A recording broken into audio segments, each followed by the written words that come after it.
Airplane windows are small, smaller than most people expect, and they are never square. Every passenger notices this at some point. Someone presses their forehead against the glass. Someone tries to take a photo. Someone wonders why, in an age of skyscrapers and panoramic screens, airplanes still use these modest, rounded windows. They feel almost old-fashioned, conservative, as if aviation deliberately refused to evolve this one detail. But the shape of an airplane window is not a design choice. It is a memory. In the early days of commercial aviation, airplanes were built with confidence and optimism.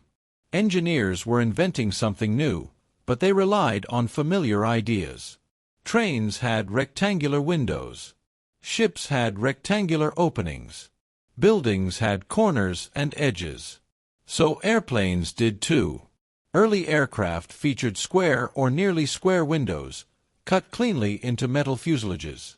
At low altitudes, this caused no obvious problems. Planes flew beneath weather systems, at heights where the air outside was still dense enough to tolerate. Pressurization was weak or non-existent. Flights were shorter, slower, and less demanding on the structure of the aircraft. Then everything changed. Jet engines arrived, and with them came altitude. Airplanes began climbing higher than ever before, above storms, above clouds, into a part of the sky that is hostile to human life. At these altitudes, the air is thin, cold, and unable to sustain breathing. To survive, passengers needed an artificial environment. The airplane became a sealed vessel. Inside the cabin, air was pumped in and compressed. Outside the fuselage, the pressure dropped dramatically. Every flight turned the aircraft into a pressurized container, expanding slightly as it climbed and contracting again as it descended. This cycle repeated over and over, flight after flight, day after day. At first, no one noticed anything wrong. The planes flew beautifully, faster than anything before them. Smooth, quiet, modern. They became symbols of progress and confidence. Aviation entered the public imagination as something safe, advanced, and unstoppable. Then, without warning, the illusion broke. Mid-air failures began to occur. Aircraft that had flown successfully dozens of times suddenly suffered catastrophic decompression. Sections of the fuselage tore open. The cabin pressure escaped violently. In some cases, the aircraft broke apart before pilots had time to react. Investigations followed. Engineers recovered wreckage from oceans and fields. They examined broken metal under microscopes. They searched for patterns. And they found one. The damage always began at the same place. The corners of the windows. Square windows have sharp angles. To the human eye, they look harmless. But to metal under pressure, they are dangerous. Every sharp corner acts like a stress concentrator. When pressure pushes outward from inside the cabin, the force does not spread evenly. It gathers. It focuses. It presses hardest at the corners. With every flight, microscopic cracks formed at these points. Too small to see. Too small to detect with the tools of the time. Each pressurization cycle made them grow slightly longer, slightly deeper. Over dozens of flights, those cracks connected. And when they did, the structure failed.